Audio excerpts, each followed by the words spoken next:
cars are in Detroit, Motown, the Motor City, the home of the assembly line, birthplace of the automobile. But boy, how things have changed. Folks down there tell me, say, give yourself a chance, son, don't let life pass you by. But the world of reality is a rat race where only the strongest survive. It's a dog-eat-dog world that ain't no lie. Ain't no lie. It ain't even safe no more to walk the streets at night.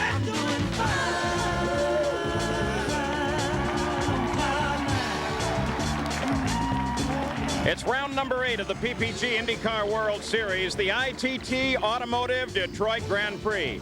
This is Paul Page. In Detroit today, a light breeze over Belle Isle. Overcast sky. That should help racing conditions, and the temperatures are comfortable. Let's go down to the pit lane and Jack Arute. Well, for most drivers, coming to Detroit and qualifying on the outside of the third row would be a pretty good run, but not if you're part of the Newman-Haas entry, because the lineage here is every year that an IndyCar race has been run here at Michigan in Detroit, their team has sat on the pole. It's just another installment of the frustrating year that Michael Andretti has had since he moved over to replace his retired father. Now, Newman-Haas has done well this year with his teammate, Paul Tracy. Tracy has already scored 2 victories in '95, no victories for Michael Andretti.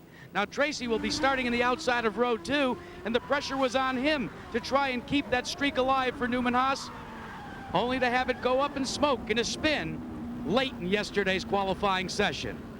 Paul? Well, and talking about that frustration for Michael Andretti, it seems to just go on and on. Robbie Gordon set the quick time for the pole on Friday, and yesterday in the final qualifying session, Michael Andretti was on a flying lap trying to yank that pole away when Robbie Gordon headed out of the pits on sticker tires. He tried to get out of Michael's way, but couldn't. He lost it. He caught Michael, put Michael into the barrier with some damage to that car. So Michael's frustrations do, in fact, continue. Now, we've reached a pivotal point in this IndyCar season because now we begin a series of road races. In fact, 4 of them. And the next time they come back to an oval is at the Michigan 500 at the end of July. So let's consider how the points are distributed for each position in IndyCar racing. Now, remembering that, let's take a look at how the points stand right now, with the top of the points order being Jacques Villeneuve, followed by Gordon, Tracy, and most of those in the top of the order are, of course, drivers whose skills tend to excel in road racing. And continuing the Michael Andretti story, look down there in 9th place, Michael Andretti with 43 points. Now, another part of this story is Robbie Gordon, because Robbie, despite the fact he is in 2nd place in the points, all but one of those points have been earned on ovals, and that single point, as a result of his pole position, scored here. So Robbie Gordon is going to have to become a road racer very quickly. Now, Gary Gerald is away on another assignment this weekend, and so we found the best possible replacement we could. IndyCar driver Lynn St. James. Welcome, Lynn. Thanks, Paul. We're here with Robbie Gordon on the pole, and yes, he's young, he's cocky, he's confident, and he wants to win this championship. You want to be on the front row when you're running a street race, but we're going to watch. We're going to ride with Robbie today, and we're going to watch. We're going to find out, is he going to be that cocky, confident race winner, or is he going to be a little more pragmatic, a little more cautious to go for those championship points? We're going to get to watch and see that today. Sam, Bobby, it's up to you. Well, Lynn, I think whatever choice Robbie makes, it's going to be tough for him to stay out front today because, for one thing, starting alongside him on that front row is Bobby's nephew, Al Unser Jr., who had an almost identical qualifying time. Plus, there's pressure from that second row, Teo Fabi, who led so brilliantly last week in Milwaukee, and alongside him, Paul Tracy, who went on to win Milwaukee and who is awfully hot. Now he's won 4 out of the last 9 IndyCar races. Then the third row, Scott Pruitt, with the long-lasting Firestone tires, might have just the right thing for today when many of the drivers are going to gamble and try to go on just one pit stop through this race. Finally, of course, Michael Andretti, the hottest driver in many ways not to have won a race this year. He's led all 6 races without managing to win any. Well, now, you know, they've widened the track in 4 places around here, and they put concrete down where they used to have asphalt that was tearing up in the years past. Now, one thing you got to remember, this really is a rough track. Yeah, and an interesting stat that's emerged. No driver has managed to win one of these races starting in the front row of the grid. Well, that may well be, but we're going to see a whole lot of passing today. It's difficult at this track to pass, but the drivers are going to be forced to take a whole bunch of chances, in this is going to make one heck of an exciting race. That's the only way they're going to do it. All right, Bobby and Sam, the engines have started over on the front side of this racetrack. Before we go away, let's give you an update on Stan Fox. He is still in the neurointensive care unit at Methodist Hospital of Indianapolis, now in fair condition, and it appears that the prognosis for a full recovery is excellent. So when we come back, it will be the start, the green flag for the Indy cars as they begin to run on beautiful Belle Isle in Detroit, and we begin the road racing series. We're back at Belle Isle in Detroit for the ITT Automotive Detroit Grand Prix. Let's take a look at the starting grid for today's run. On the pole, Robbie Gordon. This is the second pole of the year for the Phoenix winner. Al Unser Jr. will start outside. The Long Beach winner has never finished higher than fourth here in Detroit. In row 2, it's Teo Bobby. This is his best start on a road course since 1992, and that start was right here. Paul Tracy is to the outside, the defending champion at Detroit, also won last week in Milwaukee. In the third row, Scott Pruitt, a second place here in Detroit in '89, ties his best career finish. And Michael Andretti, the 1990 winner. In row 4, it's Adrian Fernandez. This is the best start of the season for the young Mexican. And Bobby Rahal, the winner of the first race held here on Belle Isle in 1992. The fifth row, Jacques Villeneuve, the winner of 2 races this season, looks to add to that points lead. And Danny Sullivan to the outside. His last IndyCar win came here in 1993. In the sixth row, Mauricio Gugelmin, who has completed the most miles of any driver this year, and Stefan Johansson. Row 7, Christian Fittipaldi and Jimmy Vasser. The eighth row, Raul Boesel and Gil de Ferran. Row 9, Emerson Fittipaldi and Brian Herta. The 10th row, Andre Ribeiro and Eddie Cheever. The 11th row, Marco Greco and Alessandro Zampedri. Row 12, Christian Danner and Eliseo Salazar. Row 13, Eric Bachelard and Hiro Matsushita. And then in row 14, Parker Johnstone and Carlos Guerrero. Now there's some breaking news in the pits right now. Let's go to Jack Arute. Well, Paul, the contest between Firestone and Goodyear has been a dandy one all season. Now, Scott Pruitt elected to go to a harder compound tire in yesterday's qualifying effort, and he had to literally get rid of his Friday effort because he went to the harder compound. Michael Andretti and Newman Haas, along with Paul Tracy, they went to a harder compound for qualifying, and they found this morning some graining taking place with the harder compound Goodyear tire. So what did they do? They went to nearby Dearborn, the Ford test track, took Mario Andretti, an extra car that Newman Haas had, and they scuffed in additional option tires trying to get rid of the graining problem. They feel they've solved it. Now, Pat Patrick, the owner of Scott Pruitt's car, tried to file a protest. It was disallowed because it was 1, Mario Andretti, and 2, a car, both of which were never entered in the Detroit Grand Prix. All right, ahead, 77 laps. Fuel stops expected, 15 to 30 laps. Nice wide window, and we'll keep an eye on that tire story as we run through today. In the Nations Cup right now, here is the way this battle continues with the United States out in front, Canada running in second place, Brazil, despite the number of drivers, down in third. We look down through the rest of the order with Italy, Sweden, and Chile rounding out the battle in the Nations Cup. And then in the Manufacturers' Championship, Ford Cosworth is leading that battle over Mercedes-Benz and Honda. And today's stories that we'll track throughout the afternoon for you. First of all, you already heard the concern about the rough track. Secondly, will be the frustration of Michael Andretti, and can he finally break that trend? And then there is the challenge in being able to pass on street circuits as narrow and rough as this one is. And of course, that battle between Goodyear and Firestone continues, and the rough track and the passing situation will affect all of that. Now, as we move toward a green flag very quickly, they will come into order. Remember that the start here can be extremely difficult. Looking in this race to Christian Fittipaldi, who has been running very, very quick here and has definitely become a driver to watch. Adrian Fernandez, we mentioned, with one of his best starts thus far this year. Stefan Johansson, we're looking for good things. He's performed very well here before. And Brian Herta, young man still coming off of his accident last year and the problems that he had at Indianapolis. We expect now that we get to road courses where he did so well in Indy Lights, we will find that he does well again. So once again, there's Brian Herta's car. We look ahead, you can see how very narrow this circuit is, and it's rimmed with concrete barriers. So you can't drive with too much verve or vigor, because if you get the back end around a little bit at all, it just may touch one of those barriers and prematurely end the day. Beautiful location for a race, though. As you can see, it's a marvelous park. as they make their turn now down and begin to assemble into the rows of two. And Raul Boisel already has a problem as he rolls slow on the course. And they run toward the green flag. Green flag is out. Here we go. Robbie Gordon darts into the front. Al Unser Jr. is challenged by Paul Tracy. Tracy moves into second place. Boy, what a pass by Tracy, Paul, on the outside going in. It showed a little out, wasn't quite ready at that turn. Field cleanly through at the start. Michael Andretti comes up, drops into fourth place. Working lap number one. And look at Paul Tracy. Boy, as he jumps all over the back end of Robbie Gordon's car. Now tries to cut inside in a corner. Al Unser Jr. lined up in third. Michael Andretti fourth. And the yellow flag has come out at the start line. Yellow flag, twin yellow flags. That means that a full course yellow will come into effect immediately. Let's go to Jack Arute. Paul, let's update you on the problem with Raul Boisel. This full course caution is beneficial for him. He is going to come onto pit road. They are going to make a complete change of the electronics.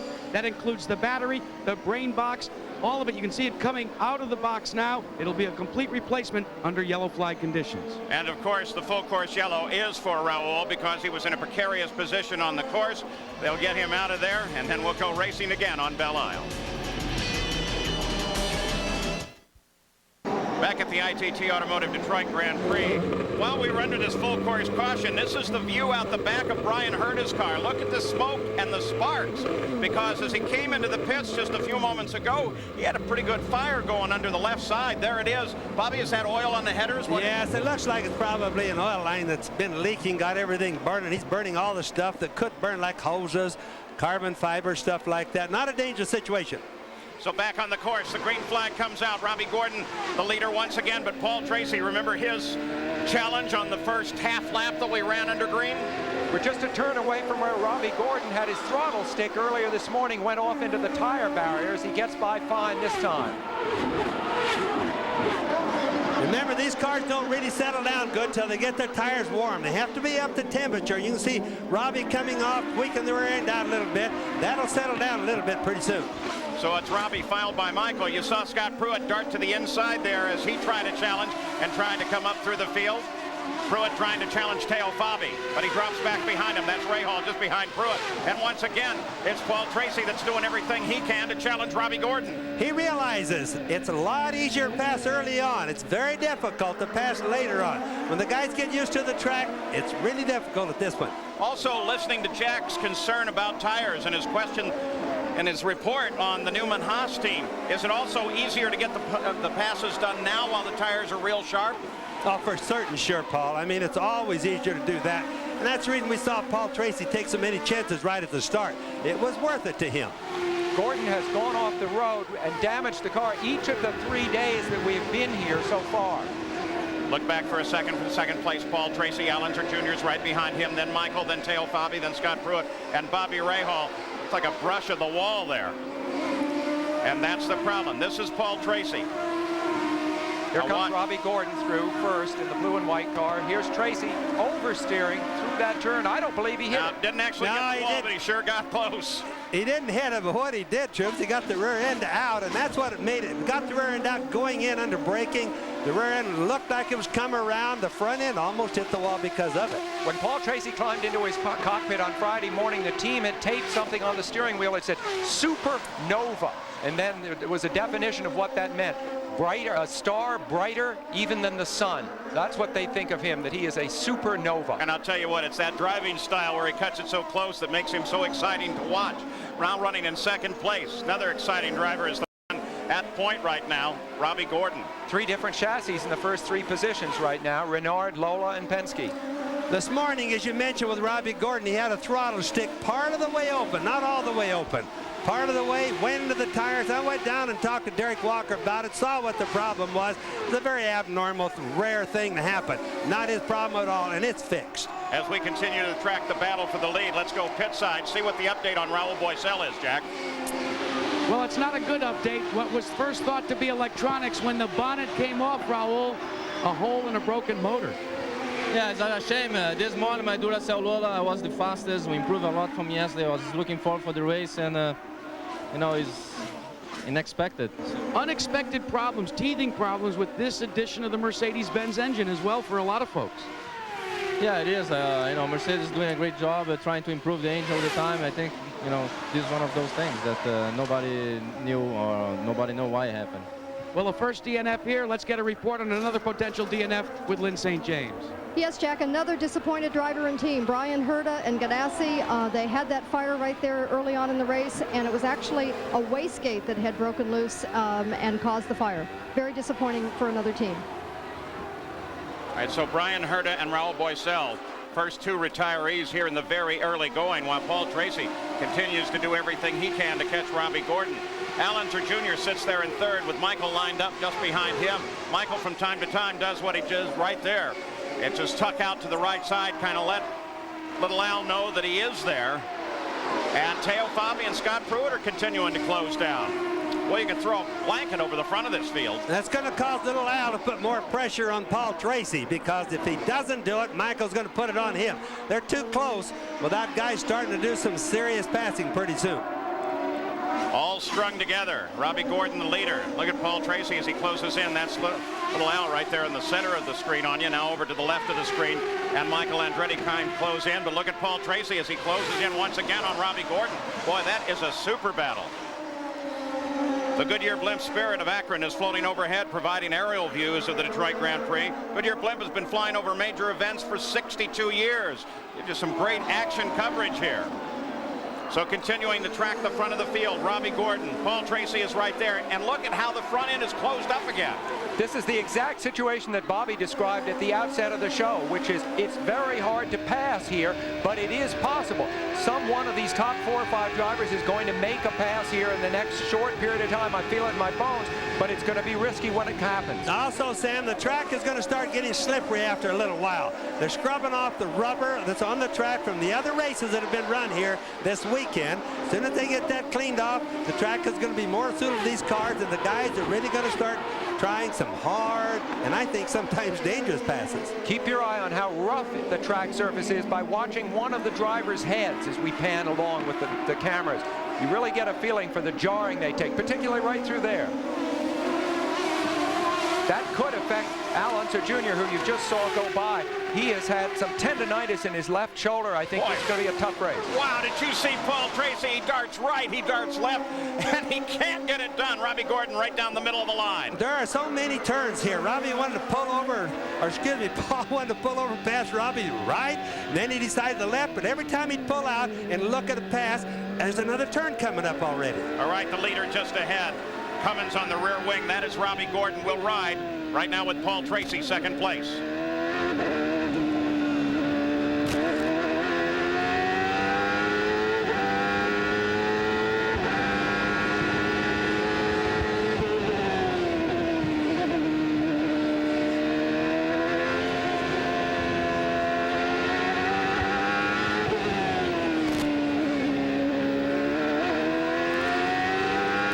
If you listen to the engine, you can just see how smooth the driver has to be, Paul.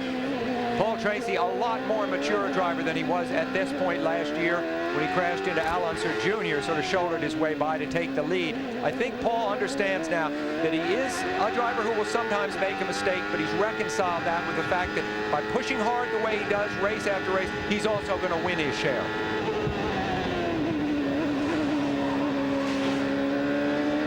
So Paul Tracy is unable to make up any real appreciable distance in that pursuit. And look how the front of the field continues to stay right together. What Paul's been doing is laying back just for a little bit, cooling things down just a little bit, maybe getting some more thoughts in his head, and then he takes another run at Robbie Gordon. Now here's little Al. Boy, Al moves to the inside, takes advantage of a quick corner, gets around Paul Tracy. Boy, that's a shock to Paul. Yeah, now what happened there was Tracy was totally concentrating on passing Robbie Gordon and not concentrating on his mirrors, and little Al just sat back and he says, now's the time. Totally caught him unaware. That's another example of how often little Al makes a pass under braking too. He snuck by with a nice late break there. Beautiful move. Now Paul Tracy has to contend with his teammate, Michael Andretti. Al Unser Jr. probably drives it deeper in the corner than anybody else in IndyCar racing right now. Leader is still Robbie Gordon, but now second place is Al Unser Jr. And he begins to worry Gordon while Michael begins to chase Tracy. And back at the top of the screen there. Look at little Al, look at little Al. Al tries to get down on the inside of Gordon. Now the problem right there is the track narrows up and makes a little last turn. You can see that little Al was there, but the track isn't going to stay wide. That's one of those places where it got widened, but it had to go back narrow.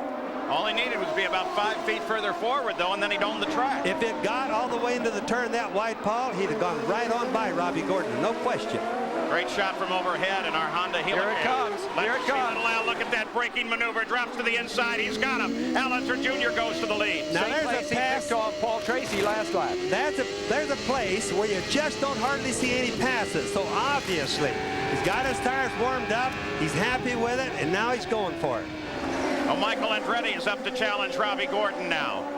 Paul Tracy apparently had to give way at the same time of that other pass, so Michael Andretti is around into third place. Little Al rocketing by like that early in the race reminds me of Long Beach, a race he went on to dominate.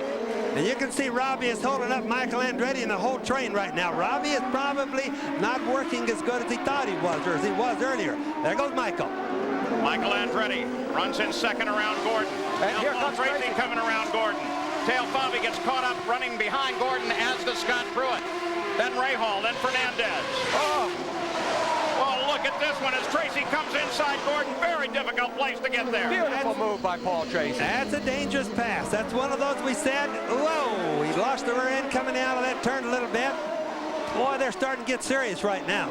Here's Fabi in the red and white car at the bottom of the screen. He's the next up to attack Gordon. And he has to. There's no choice. There he goes. Oh, Whoa, gets the door slammed on him. That's another thing. If he doesn't get in there all the way, the driver, like, for example, Robbie Gordon, won't see him coming, then there's going to be a tie, and that's what we call a wreck. Fabi almost lost a slot to Scott Pruitt, the next red and white car. You can see it there in the middle of the screen. Scott Pruitt on the move. And Rahal closes in as well.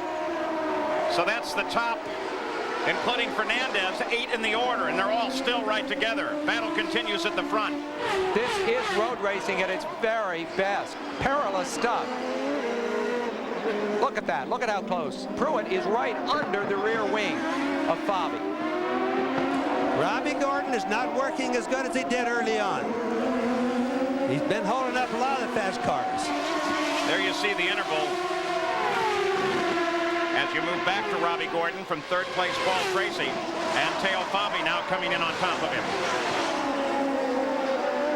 This is a long sweeping series of turns, first to the right, then the left, then left again, and then left again before they set up for a right. They're in a series of turns that takes them, 20 seconds to negotiate. You can see the cement down there where it used to be asphalt last year. That's where it tore up so bad. Well, we just went over. We see the light gray. That's where the cement is. This is Sunset Boulevard on Belle Isle. They just made the turn off of. That's the northern leg of the Detroit River as it splits around Belle Isle here at Detroit. Canada here actually lies to the south of the United States. Kind of an unusual situation.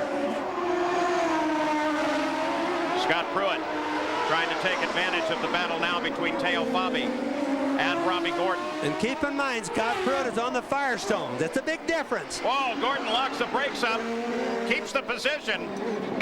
That might give you an idea of how desperate this drive has become for Gordon. They've been passing Robbie Gordon going into the turns. His brake bounce is off just a little bit. When you see the tires light up in the front or smoke in the front, knock the rear, it means the bias is off just a little bit. Back up at the front as Michael Andretti battles with Al Unser Jr., and Michael is right there across the line, just 2/10 behind. So Michael Andretti starts to take on, and look at Michael use up the brakes. Whoa, and Michael almost loses the back end. You can't say he's not trying now, Paul. Michael's given it everything he has. Al Unser Jr. has the advantage of a clear course ahead. But boy, what spectacular driving out of Michael. Keep in mind, these two guys are so close together right now, but they are going to catch lap cars before too long. That's when it's really going to get exciting. Mike sticks his nose inside. The trouble Michael had earlier in the season was with his brakes. He often was running well like this, and then he'd go long down an escape road. They've worked on those brakes in a test at Elkhart Lake. This will be the ultimate test in whether they have managed to make them work again. That was especially his problem back at Long Beach. Twice he had brake problems that took him down escape roads. And in case you're wondering why Michael is just trying so hard right now to get by little Al, It's just that he wants that clean air to run in. He realizes lap cars are coming up before too long. So the guy that's in the lead is going to have the best advantage. Michael Andretti tries to close in. Not really a passing point. Just ahead of them now, we should see the first of the slower cars as they come up to begin lapping the field. Michael's pretty good in that kind of traffic. Whoa, look at Michael. He tries to get inside again. Boy, that was a risk. In terms of all-time Indy wins, Al trails Michael 28-29. Eric Bachelard into the tire barriers here. Tire barriers that throughout this weekend have given these race cars some remarkable protection. Oh, this is Here close. moves Michael. Michael's trying on the inside. It looks like he has the turn, but no. It's still led by Al Unser Jr. But it also told little Al what Michael's doing, not just the mirrors. Remember, little Al can't watch the mirrors all the time. When Michael pokes his nose in there, that's the signal. Remember, these are the two great second-generation drivers that have basically given us so many fantastic races over the last 10 years. It is vintage stuff to see them battle like this. I think there's no question at this point, Bobby, as we come through the yellows, this is for Bachelard. And now they can go back to racing speed. But I think there's a solid indication that both Michael and Tracy are probably faster through much of this circuit than Al Unser Jr. is. So Al Unser Jr. still leads it. We'll be back after this message and a word from our ABC stations. On Belle Isle in Detroit. And quite a bit has happened since we left you. You can't plan these kind of things. We are under a full course yellow. You saw Eric Bachelard as he ran off the course, and then shortly thereafter, apparently Eddie Cheever and Alessandro Zampedri got together. And let's take a look at what created that situation. Now watch the black car of Eddie Cheever. There he comes into frame with Zampedri climbing over the back end. Whoa, Zampedri just carried his rear end around. Oh, gee, It would look like Zampedri ran over the top of him or got him in the back and couldn't get loose of him. Cheever kept slowing down, probably not because he even knew what was going on, Paul. Now, just before this, Eric Bachelard got into trouble. You saw him sitting by the edge of the course. There he is moving to the inside. And he just gets the front right cut off and into the barrier. So these two situations brought out a full course yellow, and when we went full course, immediately everybody, with the exception of Emerson Fittipaldi and Andre Ribeiro and Christian Danner, headed for the pits. So the leaders have already been in and out of the pits, and there was quite a bit of action on the pit lane at the same time. So let's now go down and get a review of that action and begin with Jack Arute. Well, Paul, the window of opportunity was there for everybody. That's why they came all in like feeding time at the zoo on pit road. But when you have everybody coming in all at once, you can have some close quarters racing. This is the nose cone off of Mauricio Gugelmin's car. It was clipped on the right side as he tried to pull into his pit area. They've replaced the nose cone, and he is back out in competition. Just before the caution, we talked at the top of the show about the recommended tire compound for Goodyear, and how the Andretti's and the Tracy team had a graining problem.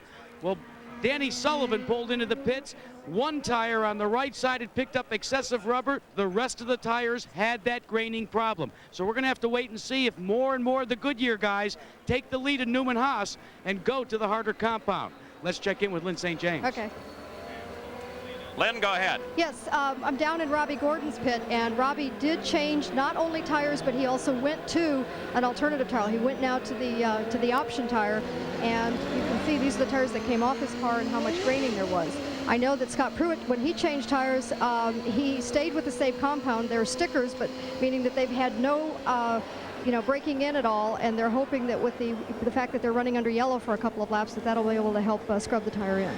Boy, look at those tires, Bobby. Now what that is, what they mean by the graining, boy, look at the fluid come out of Ray Hall's car on the left side there. Now the question is that fluid or is that water? But I started to mention about the tires that you saw the picture of there. That graining problem they're talking about is rubber rolling. Over the years, many years, we've had that same problem. And remember, the tire compounds are made up like chemists, scientists making up things. Here's Ray Hall coming in for obviously that leak in his left side. But what happens when the tire rolls? when the tires roll like that, or when the rubber rolls, there is no traction. But the rubber is fast until it does it, so they try to stick with it. Yeah, and this is more serious. You heard Bobby Rahal shut the engine off as he rolled into the pits as well. He was up challenging in the top 5 throughout the early going here. So that means it was water that came out, that we were seeing coming out the left side of his car. Bobby Rahal of Dublin, Ohio. Of course, Raul Bosell, part of his team, so this whole team is out very early in the game. Bad day for them. So Bobby Rahal climbs out of the car, and the rest of the field circulates under the full course yellow with Al Unser Jr. out in front. Now coming up next, Jeff Gordon and the hottest drivers in auto racing speed off to South Carolina. From Darlington Raceway, it's the second challenge in the International Race of Champions, right here after the conclusion of this run on Belle Isle, next on ABC Sports. So under the second full course yellow of the day, and Bobby Rahal appears to have suffered his third DNF of the year. Let's go to Jack Arute. Well, Paul, this is the set of tires that came off your leader, Team Penske driver Al Unser Jr. But take a look at this tire here. You remember the close quarters racing you were calling for the lead when he and Michael Andretti charged into a corner together? There's the gouge that came out of the tire when they came into contact with each other. The yellow, very fortuitous for Al Unser Jr. All right, so the tactics are split now as we take a look at where they were before they went into the pits, and Paul Tracy's team did a good piece of work for him, getting him ahead of Michael Andretti on the pit stop. Now, Emerson Fittipaldi hasn't gone into the pits, so that's a little bit misleading. He stayed out, one of two, the other being Andre Ribeiro, who currently runs in 6th place behind Robbie Gordon. So the Penske team has split their tactics as we're ready to go back to green. And the leaders, Tracy and Al Unser Jr. got a jump on the field coming back to green. Boy, I'll say everyone else seemed to be half asleep back there. You have to do it. If the leader doesn't take off, I'm surprised that Michael didn't get on a little bit earlier. Not like Michael, but the leader has to get on it. Otherwise, second place has got him, and that's Tracy, who's really moving today. You got a glimpse there of Scott Pruitt on the move as he darted inside. Also, Carlos Guerrero was able to move inside of Hero. Those moves back in the field as the top of the order is Unser, Tracy, Andretti, Fittipaldi, and Gordon. Remember that the two leaders raced for the same team last year. Look at Gugelman. Gugelman comes alongside Ribeiro. There's a place where it narrows up, though. You see, he had no choice. He could get alongside, but the road narrows right up there. Ribeiro doing a fine job in the Tasman car this year. Honda engine, Firestone tires, rookie driver. Good combination. Just ahead of Ribeiro is Scott Pruitt, who was able, in fact, to get around him and move into 6th place, snatching 6th away from Ribeiro. Now Gugelman would like to take a position on him. Gugelman had a very hot start and was in the championship hunt early in the year, but he has fallen steadily in terms of his placings. He hasn't had the good placings this part of the season that he had at the beginning. And as you watch this, you need to be aware, we're looking at the serial scoring of Andre Ribeiro from the start, lap 4, lap 8, 12, and so on. While you see Gugelman in that, remember he had that confrontation in the pits that Jack reported, and as a result is not running on the lead lap, just trying to get back up through the field. Let's go pit side. Robbie Gordon, he's fallen back through the order, now in 5th. Lynn St. James, any idea what his problem is? Well, right now they're saying basically it is tires, but you know, it has to do with the chassis setup. We got to be careful here that we're not just causing all this on tire wear. They take a certain chassis setup. They thought Robbie had oversteer, and now, of course, with the tire wear, he's got severe understeer. So that's what's going to cause the tires also to grain, is the fact that the car's got so much push. So it has a lot to do with balancing the chassis setup with the tires, and I don't think the Walker crew had that handled today. Well, as we watch him right now, in fact, Scott Pruitt is lined up just behind him and really beginning to work him hard. That 2 car, the red and white car, is Emerson Fittipaldi running in 4th place just ahead of them. It's been very tough driving this race for Robbie Gordon because, of course, he was on the pole and he's been passed by so many cars. I think he's shown great maturity in not letting the emotion of having been passed by so many guys get to him. He has made no mistake. He's driven very well in a car that obviously, as Lynn points out, may not be ideally suited to the conditions. No major move down in the order below 7th place.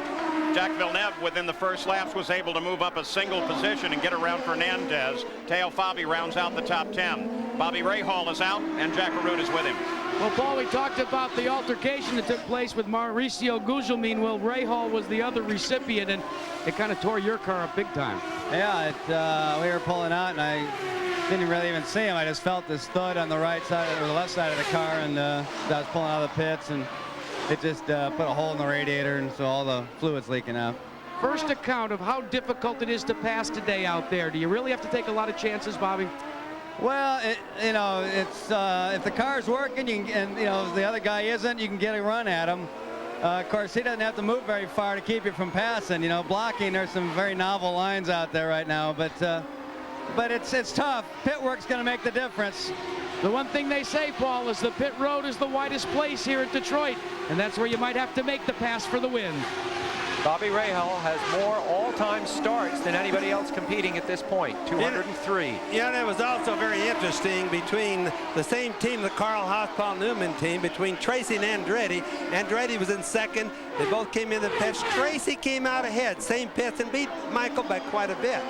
You saw earlier Eddie Cheever almost got run over by Alessandro Zampedri. Lynn St. James, any idea what happened there? Well, we're here with Eddie Cheever, and he's going to tell us what he knows. Well, the yellow had just come out. We were running like ducks in a row, everybody 1 inch behind the other. The yellow came out, and I went around, I think it's turn 4, turned into turn 5, and somebody just hit me in the back really hard. I think it was Zampedri. I don't know what he was thinking of. I have no idea whatsoever. Maybe he's colorblind. Maybe yellow is not one of his favorite colors. Very disappointing and very sorry for you. I know you're going to get a win this year. I'm getting tired of this. And very eloquent. Eddie Cheever has such a good way of putting those things like that. He's very mad. He feels that Zampedri just ran right over the back of him, which incidentally we saw on the cameras, didn't we? Yep, the video was fairly clear on that one. The only thing that we didn't look for, we may have seen, is the presence of the yellow flag in the middle of all that. Emerson Fittipaldi, he's 4th place. There's 5th place Robbie Gordon. Scott Pruitt right behind him. That battle for the moment is broken off, but could resume at any time. At the top of the order, of course, Al Unser Jr., followed by Paul Tracy and his Newman Haas teammate Michael Andretti. The red and white car right to the left of your screen there, of course, is Emerson Fittipaldi right there, going by. The car looks like very much like Little Al, so sometimes you get it confused. The number 2 right there. Robbie Gordon right behind. So Robbie Gordon, then Pruitt, then Ribeiro. Look at Pruitt close in. Pruitt still looking for any chance he can to get inside of Gordon. He can't seem to get another line on Gordon, Paul. Taking a look down from the Honda Helicam now on the long run around the casino.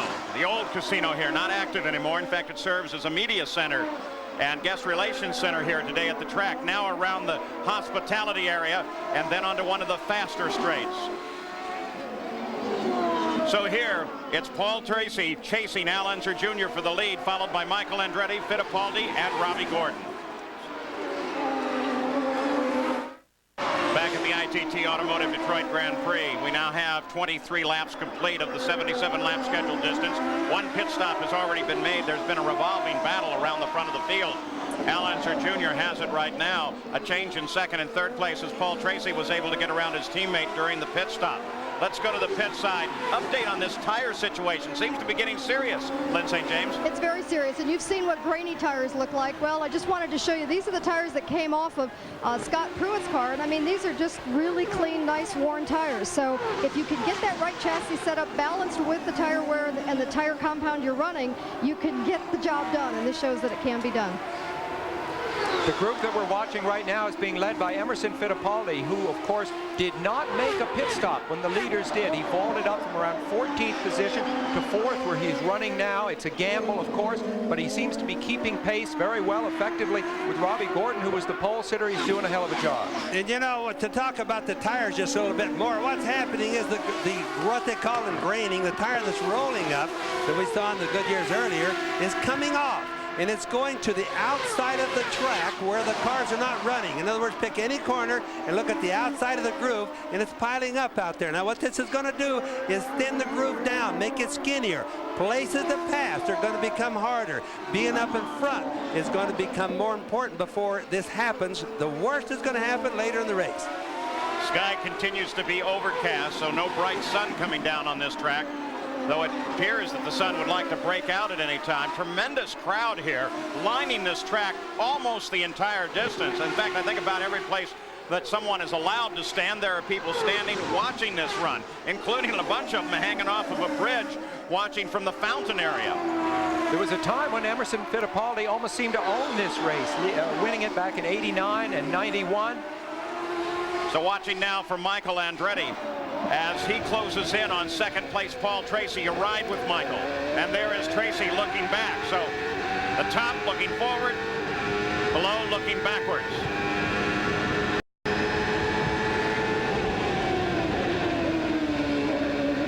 Paul Tracy on the bottom is in second place. Michael Andretti is third. Al Unser Jr. is up ahead in first. And again, these are teammates, come out of the same stable.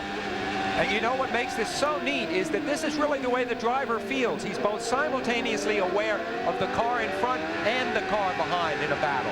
And keep a close eye on Michael's hands and his helmet as he bounces around this circuit. Give you a good idea how really rough it is. Watch, too, that they do not shortcut these curves very much. The curves are fairly sharp, and it throws the car too much when they try to shortcut them.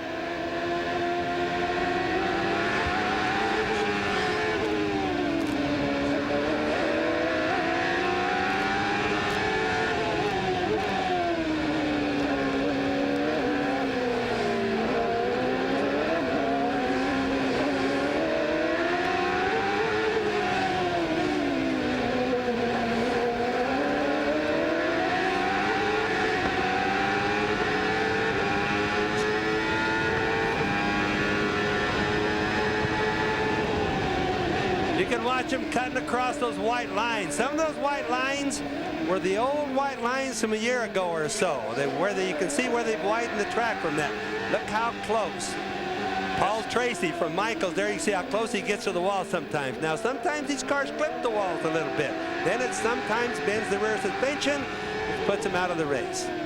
Ongoing battle for second place between Tracy and Michael Andretti. Al Unser Jr. is the leader.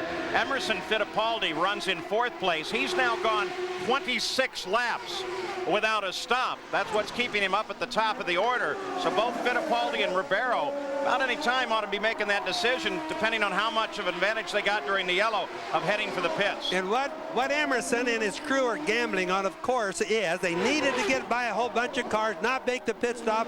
They need another yellow right now. That would keep them back up in front. So that was what their gamble was. Jack Aruth, the tactic that's being played by Team Penske, splitting the stops on their cars. Well, I've been trying to get a hold of you, Paul, because that's exactly what's happening. They've split the cars because it looks as if, and we say looks as if, Chuck Sprague may roll the dice with Emerson Fittipaldi and try and make this a one-stop race. They expect to come in no earlier than lap 36. If they can pull off lap 36, check how much fuel they've got, they might run the gamble and the risk and try and make it a one-stop event. So Fittipaldi would like to stay out another 9 laps as we look for Emerson Fittipaldi, and we keep an eye on this battle for second. It seems that Andrew Ribeiro, Fittipaldi, of course, Mercedes power, Andrew Ribeiro, Honda power. There's Emerson as he comes off the corner, is playing exactly the same tactic. My calculations say that Emma's going to have a hard time making it on just one pit stop now, and especially trying to stay ahead of these two guys who are not sitting there sleeping for sure. So you use fuel by driving harder. You save fuel by easing up, shifting earlier, things like that. I don't think Emma's going to be able to do that and stay up in front. Well, 2 yellows for a total of 4 laps have certainly helped this situation. You can't count on that going all the way to the end. 27 laps now complete. Al Unser Jr. leads it. Back on beautiful Belle Isle in Detroit, you're looking down from one of America's most enduring images, the Goodyear blimp overhead, giving us an aerial view of the course here on Belle Isle today. Floating in an overcast sky, the temperature is staying down, that helping the tires a little bit. This happened just a second ago. Christian Fittipaldi into the tire barrier. He actually went in along with Joe DeFerrin, but DeFerrin was able to get his car started again and back out. Look at the back of the helmet. We mentioned this last week. See that chip? He calls that his brain chip, the CF1 brain chip for Christian Fittipaldi. Now, they're trying. He wants him out of the barriers, but he's not getting the kind of help that he was hoping for. He's already unhooked his seat belts and all. He's been started out, now he's arguing about something, and I think that's the Italian way of talking with his hands, but the guys are not paying any attention, whatever it is. Corner workers were right there at the time of the incident, but of course, they're not in a position to try and yank this car all the way out, apparently. Needs some mechanical help from one of the trucks. We still stay on a full green flag with a zone yellow only around Christian Fittipaldi's car. Now, 31 laps are complete. Al Unser Jr. is the leader, followed by Tracy Andretti and Emerson Fittipaldi, who has not yet stopped. Now, as the Farron went in there, Paul, he was able to back out and keep his engine running. Obviously, Christian didn't. Made a visit to the pits and got back into the running. Jack Arute, can you add to that? Well, Paul, what Gilles de Ferran did is had the wherewithal to come in. They elected, it looked initially to change the nose cone, but one of the great things is once you come down on the pit road, it's the first chance that crews get to see the condition of the race car. They looked over the nose cone, did have a couple of cracks, but they thought it would take way too long under green flag conditions to change it. They changed tires and sent Gilles back out. And boy, Jack, will this play into Fittipaldi's hands? Full course yellow. Wow. Two Brazilians set up a situation in which the older Brazilian can fully take advantage of it. So full course yellow with Al Unser Jr. in front. Emerson Fittipaldi, I would guess, would head for the pits anytime now, taking advantage of this. Maybe not, though. Paul Tracy is second. Third is Michael Andretti, then Fittipaldi, and then Robbie Gordon, as we have our third full course caution of the day on Belle Isle in Detroit. Back on Belle Isle, Detroit, keeping an eye on the number 2 red and white car of Emerson Fittipaldi. His team has laid out the tires in the pits while we continue under this full course caution. So, Jack Arute, I would expect he'll be visiting you just any time now. And Paul, this really didn't work out the way that Chuck Sprague and company had hoped. They had really hoped that this caution would go just a little bit longer. He and Emerson Fittipaldi have been discussing this and saying still it's better to come in and pit now than to have to do it under green flag conditions. So the team is waiting for Emerson Fittipaldi, and they will make a stop, and this will change the window and could change the strategy as far as whether this is a one-stop or a two-stop race for Fittipaldi and Team Penske. Jack, it's also going to be costly because as he comes in the pits, they're probably going to go back to green flag racing. But still, like as Chuck Sprague was saying, it's still going to be better than having them all back up to speed at another lap. So you sacrifice one lap on this stop, but you're still back up to speed quicker than if you waited till the thing was full green for a lap. And yet get it nearly to the 34th lap, so he gets it just a little bit further. Now he's already signaled to the drivers behind him. That's Emerson. He's coming in. He's breaking off right now to come into the pits right there. And their decision is right. He's better off to stop now because they've dedicated themselves to a one pit stop race. Emerson makes his stop. And I also think they can make it because of when this yellow came. Roar of the engine as Emerson continues to blip it and keep it alive, while his teammate stays in the lead on the track. And he's down and away, so Emerson Fittipaldi looked like a good stop, Jack. It indeed was a good stop, and Chuck Sprague called the action. Let's see if we can get a quick word with Chuck when he's done talking to Emerson. Chuck, not quite what you wanted. You wanted to go to 36, but is it still possible to make this a one-stop race? Well, anything's possible. It's typical of the season for me this year. We keep looking for 2 more yellows than we're going to get, but we're giving it a shot here. You know, starting from the back like we did there, we have to try a different strategy. Well, good luck to him. And Bobby Unser, you overheard the radio communication to Ammo, fuel to 7 o'clock. Tell us what that means. Fuel to 7 o'clock. By golly, I don't know. He's not going to be running until 7 o'clock or we're all in trouble, Jack. I don't know. Chuck Sprague, the team manager for Penske Racing, monitors the action on Emerson Fittipaldi's car while Roger Penske keeps in radio touch with Al Unser Jr.'s car, and he is the leader. The third race that little Al has led this year, and by the way, in each one of those, he's gone on to lead the most laps and won one of the others.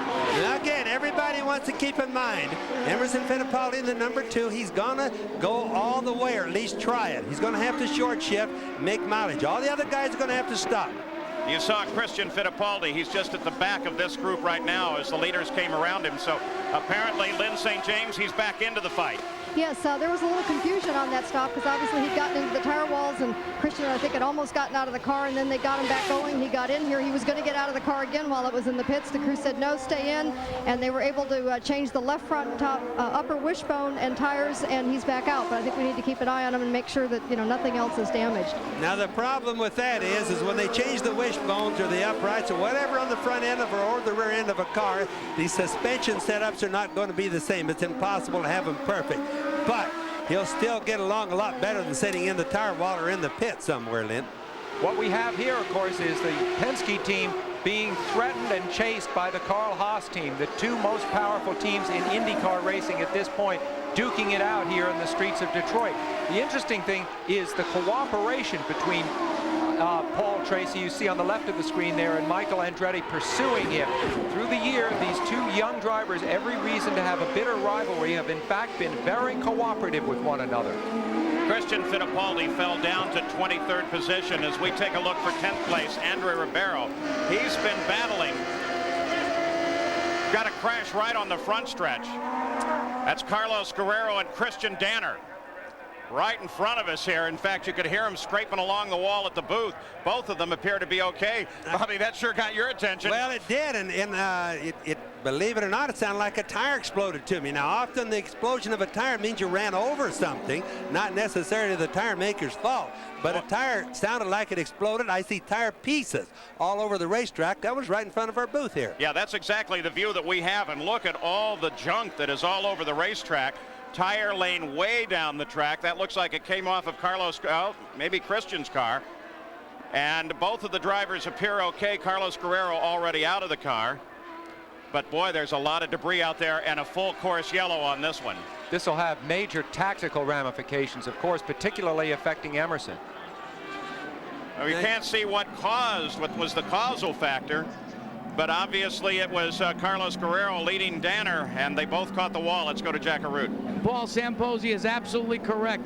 This is considered by this team a free stop for Emerson Fittipaldi. Before the full course came out, the strategy was if we are still running in last place, when a full course yellow comes, come in, because it's basically a free stop. That's what they're going to do. It gets them back within the window, making this their final stop. Well, and let's review what that's done for him then. When he made his stop, Emerson Fittipaldi fell down to 16th position, but stayed on the leader lap. And that was very important for him to accomplish. So now, with this full course yellow, the fourth of the day, it's going to give him an opportunity to come in, fuel again. It looks even like they have some tires available for him should they want him, and give him a marvelous opportunity to stay at the front of the order. So there's Emerson Fittipaldi as this main straightaway accident, which has littered the pit straight with debris, has slowed the race once again, and they're going to have to spend a few moments trying to get all of the junk from these two wrecked cars off of the straightaway. So here on Belle Isle in Detroit, another caution period. We'll be back with more after this message and a word from our ABC station. Saturday on ABC's Wide World of Sports, America's best track athletes go head-to-head in sunny California as we begin live coverage of the U.S. Outdoor Track and Field Championships, plus the Advil Mini Marathon from New York Central Park. That's all Saturday at 4:30, 3:30 Central here on ABC Sports. The ITT Automotive Detroit Grand Prix on Belle Isle in Detroit under our fourth full course yellow of the day. They're still picking up debris on the pit straight here as a result of contact with the wall involving Christian Danner and Carlos Guerrero. And Lynn St. James, I think, was able to get one of the involved aside. Lynn, do you still have him? Yes, we have Christian Danner. Got it. Christian, do you have could you give us any insight of what you saw, what happened out there? Well, yeah, I can give you a rather close insight. The problem I had was that I had no fourth gear.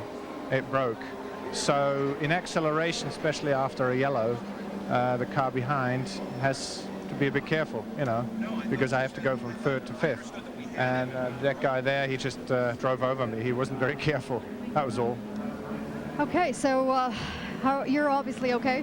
Yeah, I'm fine. It's just no finish, and that's always bad, isn't it? It is, but I can tell you it's good that you're walking away from it. Thank you. Thank you. All right, good report on Christian Danner there. So Al Unser Jr. is still the leader under the full course yellow. Nothing's changed at the top of the order. It's Unser Jr., Paul Tracy, Michael Andretti, Robbie Gordon, and Scott Pruitt. You know, we're not too much further away. If it stays yellow like a couple of more laps, everybody, I think, would be pitting and trying to go till the end. Emerson has got everybody wondering or thinking about their pits now. Well, Emerson Fittipaldi runs 14th, still on the leader lap, Jackaroo. Well, indeed he is, and here's the deal. If Emerson can go to lap 43 before he stops again, and remember we alluded to it before that he is well in the back of the lead lap, so it would be in essence a free stop for him under a full course yellow. He can go the distance. In the meantime, the man that leads this event, his teammate Al Unser Jr., is coming very close to his normal pit stop window. That would be for his next stop. That would make Emerson and Little Al in two distinct and very different approaches to the tactics to win this race. We've seen it time and time again when Roger Penske lets each side choose the way they want to try and chase the checkered flag. All right, so we'll keep tracking those tactics too. The 49 car, that's Parker Johnstone, hadn't been around for a while. He started 27th, and he is now running in 9th position. They're still picking up on the front straight here. Should have it done in just a few minutes. As we roll to the conclusion of lap 39, we'll give you the full rundown. And in the pits, most of the crews from the front of the order have laid out tires, including especially Teo Fabi's crew, who has the first pit. And look at the front of his nose as he passed under there. You get a good idea that he's been definitely in contact with either someone or something bouncing. He may have been the car that actually nudged one of the tires that came off the last accident.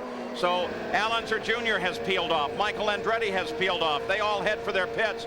And so here at the close of this yellow, we're going to see some pit action that may carry him all the way. But Paul Tracy has stayed out. That's the same team with Michael. Let's see what their concept is. There's Michael Andretti. Interesting tactic being played here. It looks like they should go to green at the conclusion of this lap. Paul Tracy stayed out. Boy, Little L came out challenging Michael. Didn't get him before the blend line, so they'll stay in those two relative positions, and Paul Tracy, by staying out, assumes the lead. Now that hurt Little Al. Coming out second hurt him. Little Al is at one end of the pits. Michael's clear at the other end. All right, now, a couple of cars topping off there at the last minute. Jackaroo, what is all this pit strategy being played? It looks great. Jack? Well, Paul, what this all means is, at least from my end of the pits, and that includes Teo Fabi, Emerson Fittipaldi, and Al Unser Jr., they can go the distance without stopping. One other thing to remember, go back to Milwaukee, post-race interview with young Robbie Gordon. One of the things that he talked about was his aggressive nature from 1994, and that this year, after not winning the Indianapolis 500, he said, I would not go after a win, I would rather go after the points. That's Walker Racing strategy. Lynn St. James, what's the condition on Robbie Gordon's car vis-a-vis fuel mileage? Fuel mileage is fine. In fact, they said they do not have to stop again. And I mean, the aggression, the controlled aggression that he had on the racetrack was just demonstrated, but his aggression coming out of the pits was also demonstrated because he got out of here just ahead of Scott Pruitt, which is really keeping him ahead of Scott Pruitt on the record as well. The Gordon crew had 2 pit stops, both 11 seconds. And I also know with Scott Pruitt that they are getting excellent fuel mileage. They're excellent tire wear, and they know they can go the distance as well. So we've got 2 cars out there that are just in fine shape. All right, let's take a look at the top 6 in this field then. Tracy has not yet stopped. Michael just stopped. Robbie Gordon stopped 4 laps ago. Stefan Johansson has not stopped for 27, back at lap 27. He stopped at the same time Paul Tracy did. Scott Pruitt has just stopped, and Andrew Ribeiro stopped 9 laps ago. So now Paul Tracy, the leader of the race, is on the pit road. Watching very carefully not to break that speed limit. Boy, that was a bad decision on their part. Paul Tracy should have been in. Now he's going to come out. This is his last stop, but he's going to come out completely behind all these cars, almost taking a chance any chance to win, Paul. Oh, and he stalls it. Oh, no. Paul Tracy had his chance there. He shook up. This is going to be costly. He shook up. I mean, he's got to be really upset over this decision. Lynn St. James as he heads back in. What happened there? Well, he just stalled it, and he was hot. His head was shaking, his fist was moving, and he was really, really upset, which he should be at himself. And I can only add that we're also on the option tire, the harder tire. There were no other changes there. Well, I wonder really if he's upset at himself or the fact that he was called in while he was in the lead of the race, as this continuing tactic on this marvelous road course run continues to play out. As we watched Robbie Gordon just go by there, talk by Jack of his pursuing the championship. He lies second. You see, we're riding with him now. He lies second in the championship with 53 points behind Jacques Villeneuve, who has 75 points. But now today, Gordon is running in the front of this race, and Villeneuve is having a bad day, basically his worst day so far in the season. He's running back on 11th and 12th. So this is a real chance for Robbie to close up in that championship. We mentioned it starting as well. We'd be keeping an eye on Stefan Johansson. Well, it's worked out because he's in second place now behind Robbie Gordon, and he has now, under the yellow, completed the stop that was necessary. And so Stefan Johansson out of Tony Bettenhausen's team, they put him in a nice position to continue this run as well. Johansson, when he made his first drive here, his first appearance in IndyCar competition a few years ago, finished third. So this track has been very good to him. It's one of his favorite tracks. I talked to him. He compares it with the great track at Pau in southern France. We expect the green flag to come out this time around to the new race leader, Robbie Gordon, who picked up the lead on the spot. The stop of Paul Tracy, and you see he's actually third car in the order. That's as a result of all the stops that came under this caution. And now he tries to work his way around Gilles de Ferran. But he's smart. He could have made a desperate lunge, but he kept it under control. It's possible even Gilles de Ferran doesn't know. He might be thinking he's leading right now. But Robbie Gordon is the leader. And with that stop, by the way, Johansson dropped through the field as he came across the line. The stop was made on the last lap, so the EDS scoring indicated it prior to the green flag coming out, and Johansson's now dropped down in the order to 14th, and Andre Ribeiro is in second place. So we'll take a look at Andre right now. Honda Power. It's Gordon that he should be chasing ahead, though not immediately ahead. And directly behind him is Jimmy Vasser. You know, another thing you got to remember, Little Al, who was leading the race before, didn't come out too good at his pit stops. He's clear back to 7th. Now, the reason there's... De Ferran's in trouble. And Ribeiro pulls out to block Pruitt. That could be another yellow flag coming up. If it is, it's really going to be interesting here. This will be a battle for position as Pruitt tries to get around Ribeiro. Pruitt really wants by Ribeiro. Remember, both these men on Firestone, so there's a kind of rivalry here. And the early leaders, Michael Andretti and Al Unser Jr. just behind them as they try to get up to the front again. Front position currently occupied by Robbie Gordon. So the tactics and the pit stops have made this a fascinating race. It's certainly not turned out the way it was planned for some of them. Little Al came out of the pit slow. As you can see him, just went by in the #1 red and white car. Right there you can see him at the top of the screen. Came out in 7th place. Not too good for a Penske pit stop there. Boy, Scott Pruitt keeps trying him just ahead of Ribeiro there. You see Jimmy Vasser. Remember that just 2 weeks ago, Vasser led the Indy 500 before he was put out by a crash. Vasser told me the other day he loves driving for Chip Ganassi, his new car owner, because Chip likes to see the car go fast, doesn't really mind or complain when it gets wrecked, as long as it's moving fast when it happens. So it's Gordon, Vasser, Ribeiro, Pruitt, Michael Andretti.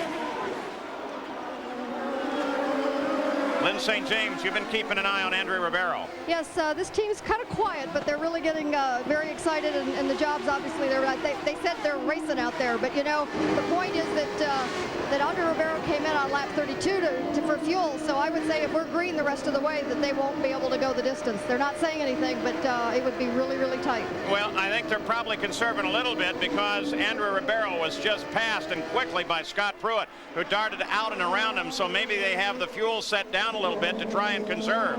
That puts Scott Pruitt in direct contact with the second place car of Jimmy Vasser. That's Gugelman just ahead. He is not on the lead lap. The leader of the race, about 4 seconds ahead of this fight, is Robbie Gordon. Let's go to the pits once again. Well, a problem for Gilles de Ferran's car. He's come onto pit road, and the report from Jim Hall and company, the owner of the car, is the fact that de Ferran has reported no throttle control. That's not a throttle cable, it's the electronic control sets the lean or the rich mixture on the car, so they're back into an electronics problem. And one of the things that we've seen in the last couple of years is when you have that kind of a problem, you bring a laptop computer out and download the information. Boy, and I can look on the front of that yellow car and see somebody's tire marks right on the nose that you're standing by, Jack. Jimmy Vasser runs in second place. Mauricio Guzman in the car in the front, not a factor. They're chasing chasing Robbie Gordon. Allenser Jr. is back behind Michael Andretti. Jimmy Vasser, I'll tell you what, he can be a lot of fun away from the track as well. We were laughing with him about the fact that he has Joe Montana now as part of the team, sitting up on the scoring stand. He says, yeah, I'm going to have to show Joe a little bit about passing here today. Vasser from Discovery Bay, California. Look at little Al Mario coming up now. Trying to get by Guzman there. Whoa, and they all get caught up trying to get around Guzman. Allenser Jr. was right on the back of Michael Andretti in a fight for fourth. And look at Fernandez as he comes in. Fernandez runs in sixth place. I said Mario, and I meant Michael. I'm so used to seeing Mario in trading in my racing years. Fernandez in that green and red car is having himself the best race of his year. There he is, center screen. One reason might be that he's planning to move near here, just across the river in Bloomfield Hills. He's going to make his new home. And Bobby, the Bobby and Mario years, that's ancient history in racing now. Well, I don't like to think that it is now. There it is, Fernandez on the inside, picks off Guzman. Teo Fabi is the next in position, and then Villeneuve just behind him. That takes you down through your top 8. Marco Greco runs 9th. Emerson Fittipaldi's worked his way back up to 10th. Leader is still Gordon. Fastest lap thus far has been turned by Michael Andretti at 104 miles an hour. Doesn't sound all that fast when you think of 220, 225 at Indy, 230 at Indy. But believe me, on this tight little course, that's hauling. Yes, it is. It's a fast track, a lot of fast turns, no real long straightaways, and then real sharp turns at the end where guys pass a lot. Look at the front of Fabi's car. That red and white car just went by the look at that, big tire marks on the nose. Got into somebody's rear tire getting its turn with that one. 47 laps are complete, 77 laps the scheduled distance. 161.7 miles, the distance scheduled. In 3 successive weekends, these drivers go from 230 miles an hour speeds at Indianapolis to 160 on the mile at Milwaukee to just over 100 here on the road course at Belle Isle.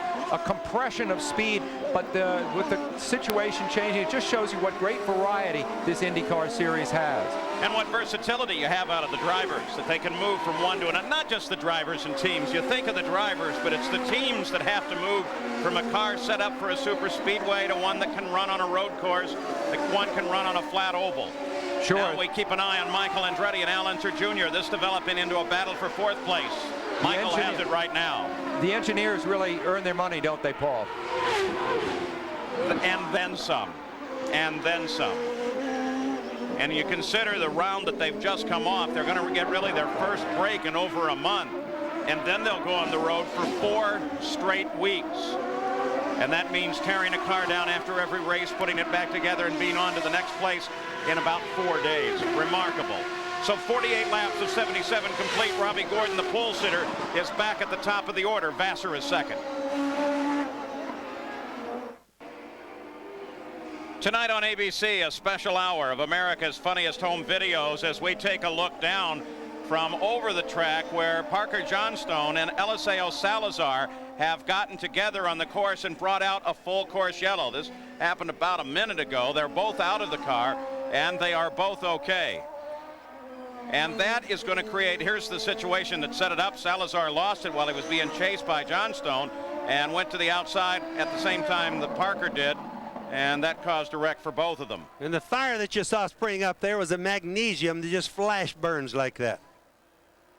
There's Parker Johnstone as he heads back for the pit area. He seemed to be pretty upset about that confrontation. He was running so well. Tonight on ABC, a special hour of America's Funniest Home Videos, followed by Lois and Clark. And then Suzanne Summers in a wonderful movie event based on her own life story, Keeping Secrets. That's all tonight here on ABC. So we're under a full course caution once again. There's Eliseo Salazar. They're obviously both okay. They were running very tight together, and Parker was having just a terrific run. We've had some other indications. Andre Ribeiro apparently is having a gearbox problem. He still runs in 15th right at the back of the order. There are 15 cars on the leader lap, but once again, our full course yellow, the 5th of the day, slowing this race average speed down and creating a wonderfully tactical situation for the teams trying to stretch fuel to the end. But then there's also those just enjoying the run, Jack Arute? Well, Paul, actually, it was kind of a little hot and heated down here for a couple of seconds in Ganassi, Montana racing, because you guys were trying to come up with some strategy. Now, you were just sitting back watching it all, Joe, and then your co-owner came around and tried to decide whether they should pit or stay out. Well, I'm not involved in those decisions, thank God. But, you know, he's been around this a long, long time, and he knows a lot. He knows a lot more than I do about it, and I'm just here to root him on, that's all. Yeah, but Chip, you were telling me before that the learning curve is a little steep, but he's really picking up on it. And I understand that what you're going to do here now is run the dice out as far as you can. You may not come in. I'll tell you, Jack, it's shades of Indy all over again. You know, we needed a yellow. We got a yellow here, and we're pretty sure if the moon and the stars and the planets lined up, we're going to be on target, make it to the finish. Well, I don't understand that one, but let's go to Lynn St. James. Well, obviously, when we have yellow, sometimes it gives an opportunity for drivers, but for the ones that are in the yellow, cause the yellow, it's a real disappointment. Parker, what happened? Well, it's not the way we like to get on TV. We've had a real tough weekend, but this morning, Comtech Racing Team put together a great car. We started at the back. We had moved up to 9th place. The good folks at Motorola were supporting us, and they've got a lot of people here, and we were really enthused about this race. And on that last restart, I came up behind Alicio and tried to make some different moves on him and just couldn't get by. This place is really difficult to pass, and he made a slight mistake coming onto the long pit straight. Not much, I mean, just a bobble, and I got right underneath his gearbox. And I had been going in here pretty deep all day, and I went up underneath him, and he turned in and obviously just didn't see that I had moved underneath him, because it's a very fast corner on the racetrack. It's a difficult place not only to pass but to see. So, you know, my apologies to he and Dick Simon and all the guys on his team, but it was one of those racing incidents, and we didn't have time to wait, and it's just one of those things that happened, which is unfortunate, because all the guys at Comtech and Honda have done a tremendous job, and what a great car I had. Great racing, trying hard, didn't quite turn out right. Well, as you know, if it were easy, everyone would do it, but that's what makes racing racing. Thanks very much, Parker. Parker Johnstone, quite a gentleman. So we're under the full course caution again with Robbie Gordon as the leader in 51 laps now complete. Jimmy Vasser with a good run in 2nd place right now. We'll be back after this message and a word from our ABC stations. 5th full course caution of the day in the ITT Automotive Detroit Grand Prix. Let's review the stories. Well, the rough track has very definitely figured into the bottom of that order, which is the battle between Goodyear and Firestone, as the tires have very definitely been a problem here today, and the rough track isn't helping that. Michael's frustration, he's not as frustrated as he could be. He's running in 4th place now and has a definite shot at taking part in a battle for the lead. The question is going to be challenges in passing on the street circuits, and let me tell you, we've seen some incredible passes in places I don't think you ought to be able to. Fuel has also become very much an issue, and how you make it stretch out. Jack Arute? Well, I'm with car owner Derek Walker of Robbie Gordon and Christian Fittipaldi's mounts, but you've had a very long discussion with your crew chief and the rest of the team. What is the condition for Robbie Gordon right now? Well, the guy we've been talking to the most is the fuel miser back there on the control panel. We've been monitoring the fuel use, which obviously that's going to come into the end of the race. We're just trying to get through the end without any other stops. I mean, everything else is working fine. Can you go the distance? Can you go without having to make another stop? We believe we can, but obviously till you do it, you never know. Well, let's check in with Lynn St. James. Well, the other Walker Racing teammate, Christian Fittipaldi, has got a stop and go penalty. When you engage that button, it actually engages a pit lane speed control. It's not cruise control, but it actually is predetermined by the computer, preset, that no matter what gear you're in, it automatically will limit you to going only 80 miles an hour, which is the speed limit in the pit lane. They don't know if he used it. Obviously he didn't, or he wouldn't have had that black stop and go. Of course, part of it is how you set the numbers in for that and whether or not they were set incorrectly. So Goodyear has been a formidable presence here at the Detroit Grand Prix, not only on the track but above the track with the Goodyear blimp Spirit of Akron, which is hovering overhead, providing us with spectacular aerial views. We're under full course caution. Robbie Gordon leaves it. Jimmy Vasser is up from 17th or 14th into 2nd place. And we're going to have a nice sprint to the finish. We'll be back. ABC Sports at the ITT Automotive Detroit Grand Prix on Belle Isle in Detroit, a 2.1 mile, 14 turn temporary road course. We're under a full course caution after 53 laps. This was the order. 77 laps, or 161.7 miles, is the scheduled distance. And there are some very interesting tactics now beginning to be, well, not now, they've been playing them the whole race, haven't they, Jack? Oh, Paul, this I think started probably last night when people tried to run the scenarios out. A little bit different than the type of race we had expected, but everyone thought fuel would be a situation. Now, Jimmy Vasser, who currently runs in second, according to Montana Ganassi Racing, they think they can go the distance because they've had a sufficient number of caution laps.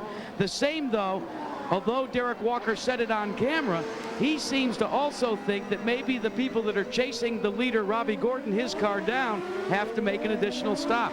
So it depends on whether Robbie Gordon's car owner, Derek Walker, wants to play it close to the vest or play it like a blackjack game. It's right now it's showing 17. Do you want to take another hit? Go back to Scott Pruitt. He can go the distance. Michael Andretti and Al Unser Jr., both of them, according to our information, should be able to go the distance as well. But let me tell you one thing that I've learned about racing after about 15 years on the IndyCar circuit. You can forget about everything I just said, because when they drop the green flag, it all goes out the window. Yeah, and then you got a guy like me who hits on 17. 6th place is Fernandez, then Fabi, then Villeneuve, then Tracy, then Fittipaldi. It all looks like they can go the distance. That's Emerson Fittipaldi. Ready to go green. Just keep in mind, Robbie Gordon and Vasser have both gone 4 laps longer than all the other cars on their pit. So they're 4 laps worse shape on their fuel. As they're ready to come back to green flag racing, you look down above the Detroit River, the Honda Helicam, and you look across the river into Canada. River splits around Belle Isle. Great unlimited hydroplane race. The Gold Cup held here as well. There's that camera mounted outboard of the helicopter, giving those great runs down the backstretch. What I think is fascinating is that, generally speaking, the Indy cars can outrun the helicopter down that stretch along the river there.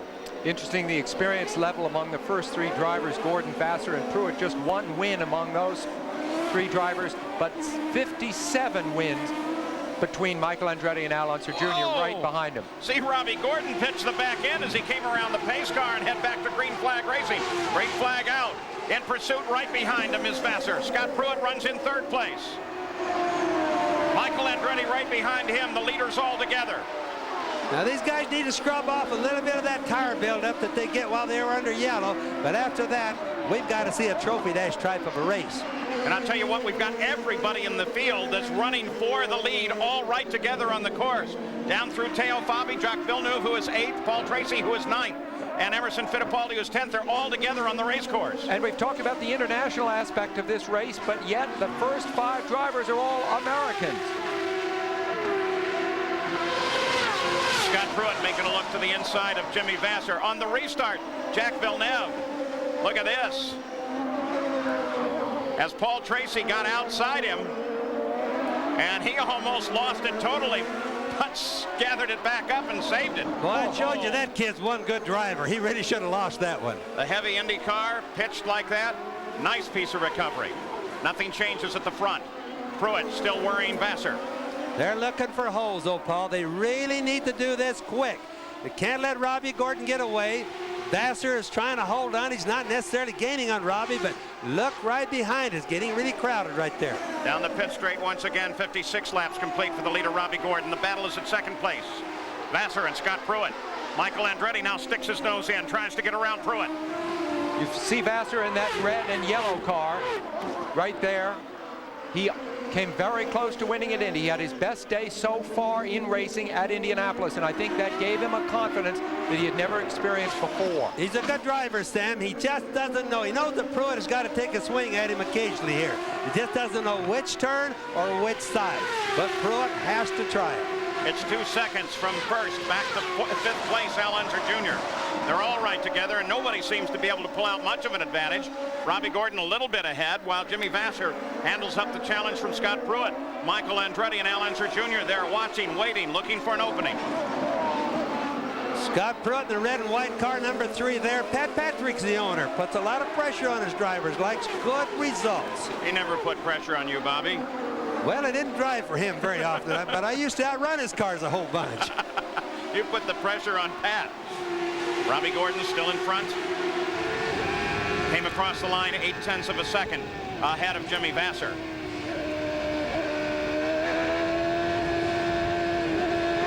Michael Andretti has a look at what his work is.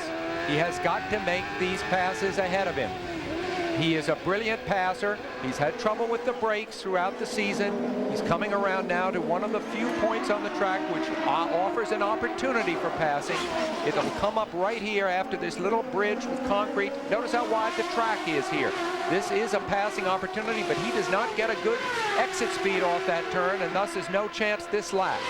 Aerial views really help you tell exit speed as you look first through fifth. Let's go ride with Michael Andretti. He runs in fourth place. We'll sit here, watch that battle ahead of him.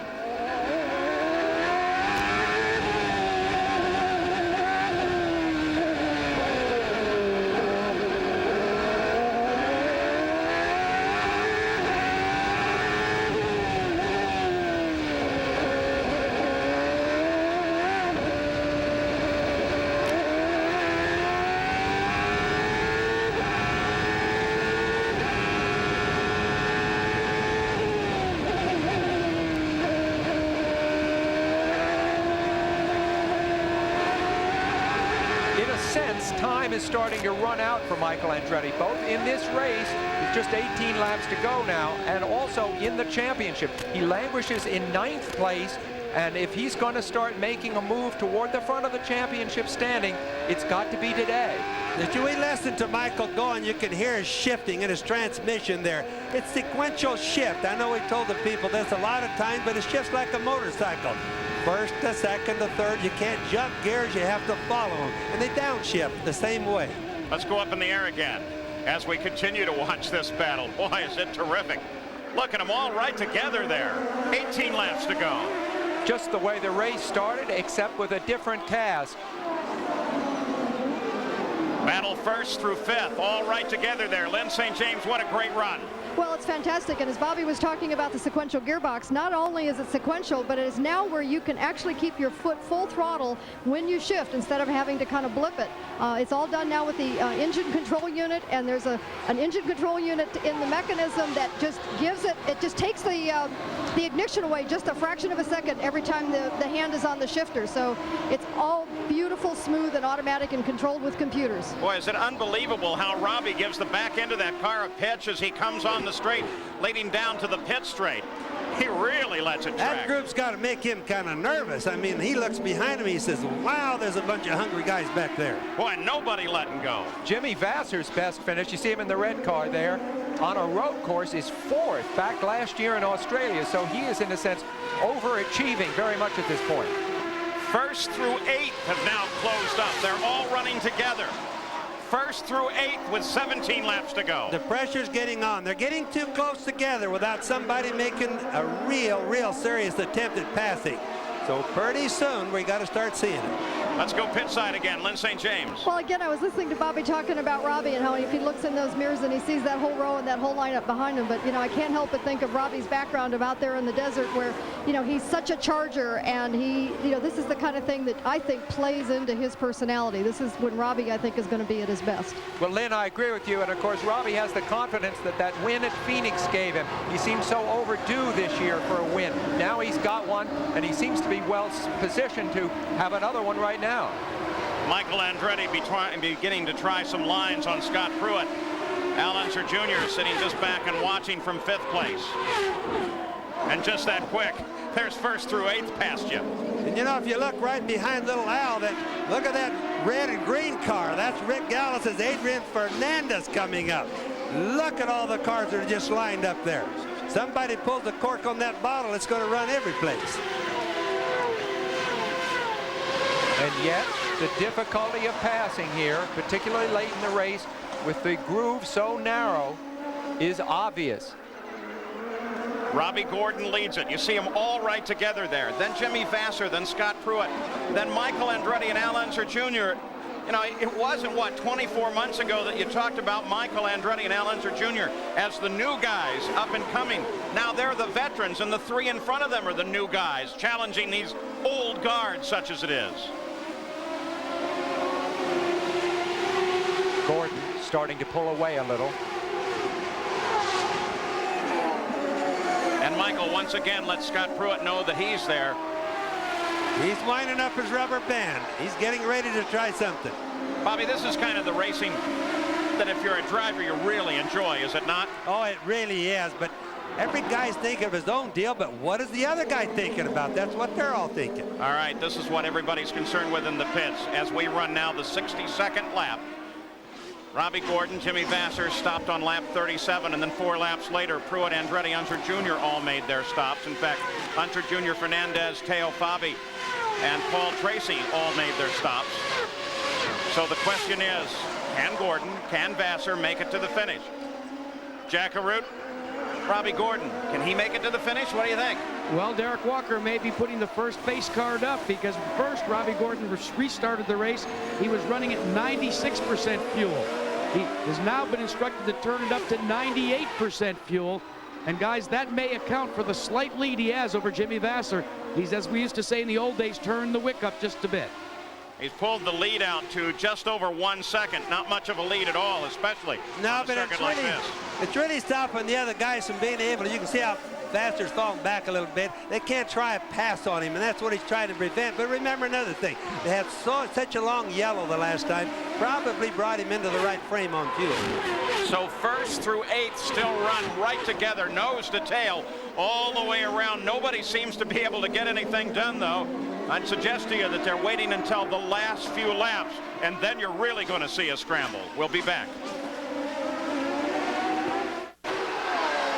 Back on Belle Isle, Detroit, nothing has changed anywhere in the order since we left you. They're still right together with Robbie Gordon a second ahead of second place Jimmy Vasser. In 2 weeks on ABC Sports, Hot Rods, Randall, Columbus, Ohio, Top Fuel Dragsters, Pro Stocks, and Funny Cars burn rubber at the NHRA Oldsmobile Spring Nationals. And then Sunday, July 16th, the Indy Cars head for Canada. Paul Tracy and the best of IndyCar drivers gather for the Molson Indy Toronto. The best auto racing is right here on ABC Sports. So you've got 1 through 8, all right nose to tail, with Robbie just a few feet advantage on the rest of the group. And then 9th through about 15th running about the same situation. So 2 groups and everybody running all right together here. Yeah, there's only 12 laps to go. You know, I'm really rather surprised that we haven't seen some serious attempts at some passing. Little Al right there in the red and white car seems to be falling back. Fernandez is running up on him. The guys seem to all have a little bit of problems right here with their handling later in the race. There's that other group we were talking about with Fittipaldi trying to worry Villeneuve. That actually is 9th. And Danny Sullivan is running in 12th. And Marco Greco also runs in that. DeFerrin, remember he had his problems earlier, is not on the same lap with Danny Sullivan. The track must be pretty slippery offline, Paul, because the guys in both groups are just not doing any really serious attempts on passing. They're all there. They're all trying hard. Lord only knows that. They're just not trying any serious attempts. Exactly, because there are very aggressive passers in this mix. Al Unser Jr., your nephew Michael Andretti are both men that will take a chance, absolutely, particularly when they're mired back there in 4th and 5th. Now, our booth sits right up against the wall of the track. That's why we heard that one incident so clearly, because it was right against the wall. When you look offline from the booth here, there's a whole lot of rubber buildup that is just off the line. In fact, the line is only about 1 car wide. And you take a look down beyond it, and there is all kinds of rubber buildup. And of course, Bobby, if you get off on that, you're going sliding. Oh, it's just like driving on marbles. And another thing, like, for example, with Robbie Gordon. Now look there, see outside? You can see it if you look to the offline with the cameras there. You can look at all the marbles right there to the right of the screen there. But you see that. And Robbie Gordon, for example, he just sits there and runs as hard as he can run, being careful not to get offline. He ruins the air. Hurts Vasser right behind because Vasser can't run offline. And I'm convinced this is the only reason there hasn't been a lot of passing going on. Yeah, Jimmy Vasser's, though, been able to cut down on Robbie's lead. He's now only an 8/10 lead. Jack Arute, you continue to watch Gordon. Well, I continue to watch both of them, Paul, and the reason why that it's been able to be cut back down is because Derek Walker has radioed in to Robbie Gordon, go back to 96%. So we've gone from 98 to 96, and then he finished the broadcast with, "You're driving smart, just keep it up." In the meantime, in Chip Ganassi's pit, very little radio contact between Anderson, Tom Anderson, the chief engineer, and Chip Ganassi's driver, Jimmy Vasser. Instead, they're letting Vasser have his own head out there and run in second place. They continue to insist they, too, have no fuel problems. The first 6 cars are all running almost identical laps at 103.3 miles an hour. That takes you all the way down through Adrian Fernandez. And you can see Fernandez right at the back there. They continue to stay together. I love it. Well, Paul, our statistician, Russ Thompson, has just handed me a note. It says of the top 10 in points, 8 are in the top 10 in this race. So all of the players in the year are grouped together right at the front of this race. All 3 are the first 3 cars Ford power. The next 2, Mercedes power.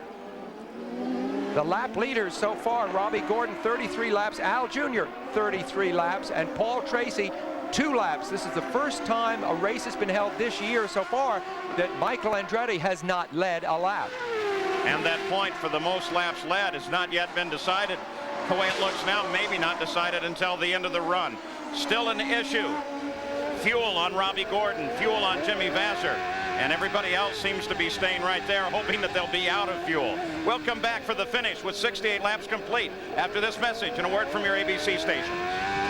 Back on Belle Isle in Detroit, the EDS scoring computer shows that 2 seconds covers first through 6. Nothing has changed anywhere in the order for you. They continue to be strung nose to tail. Robbie Gordon from time to time is able to pull a slight advantage, but there it is. That's the only advantage that he has. And second, third, fourth, Vasser, Pruitt, Michael Andretti all right together. We watch Michael, for example, trying to work the outside of it, seeing if there is a little bit of pavement out there he can get a hold of. Remember, it's all marbles outside of the groove, and especially where they need to pass. Just a few seconds ago, they came up on the slower car of Hiro Matsushita, and Jack Arute reported that Derek Walker's team anticipated that, went down to make absolutely sure that Hiro was radioed, that the leaders are charging down behind him, and if he could, to please give him room, and that's exactly what he did. Hiro's pretty good about that. That's that big cement plate right there that you saw that's gray. Not tearing up this year. The track has really stayed good. It's the tires that have been peeling off. From time to time, Michael Andretti appears to poke his nose out as if he is testing, would you say, Bobby, the area where the marbles are? Yes, and there's only, yes. You can just look at him running offline. He's hunting for a place, any place. He could be faster, but he just can't get by it. Scott Pruitt right ahead of him there. He's not sleeping either. He's been trying to get by Vasser the same way. So right at 10 miles, 5 laps to go. Pruitt is a veteran of a great many Trans Am races where you drive defensively like this in single file a lot of the time. So this kind of racing is very familiar to him. Again, the view down from the Honda Helocam. They always separate on the straightaways. That's because of the speed. They'll bunch up in the corners. But of course, the corners is where the passing happens if it does. But Gordon, Robbie Gordon, is starting to pull out a little bit. He's about 1.2 seconds ahead right now. Battle second, third, fourth.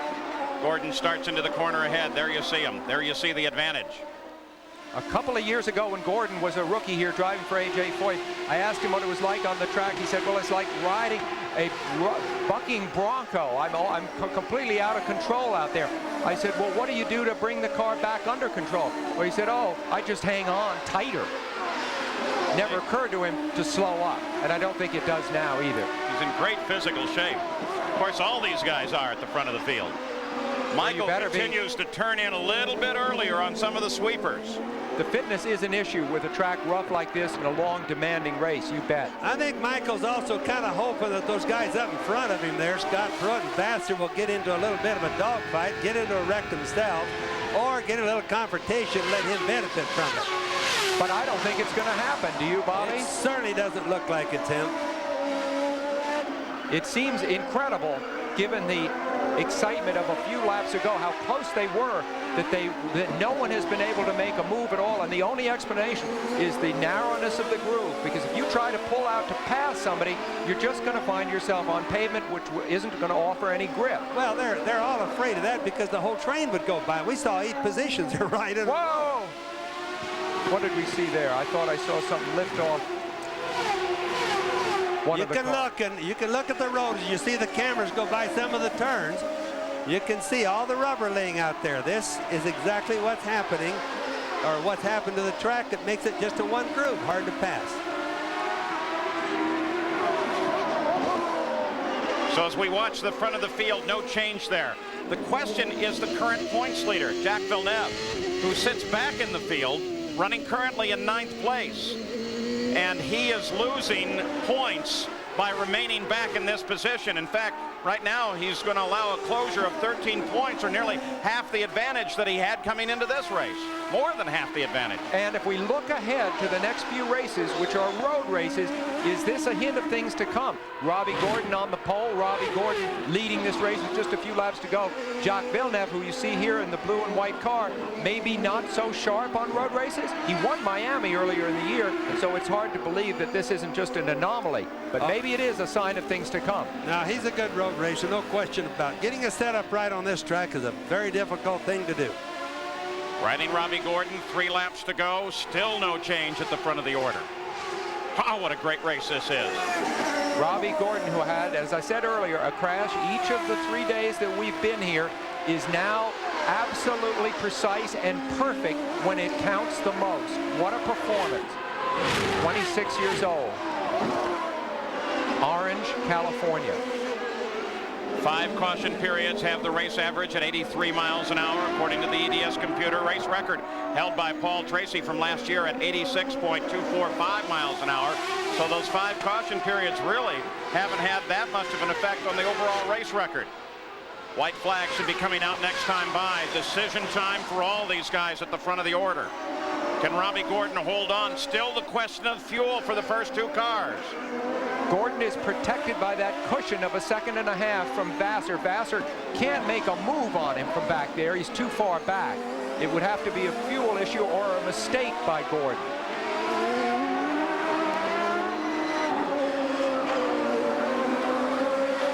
They're all trying hard. There's just not much they can do with each other.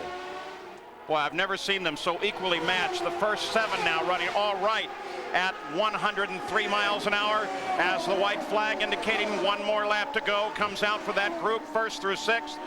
Fernandez sits in 6th, Gordon at the front of the order. Remember, 2nd, 3rd, 4th going through. 5th and 6th are Bilal and Fernandez just behind. Remember 2 hours ago when this race started, Gordon starting from the pole, beginning to fall back, to be picked off by one car after another.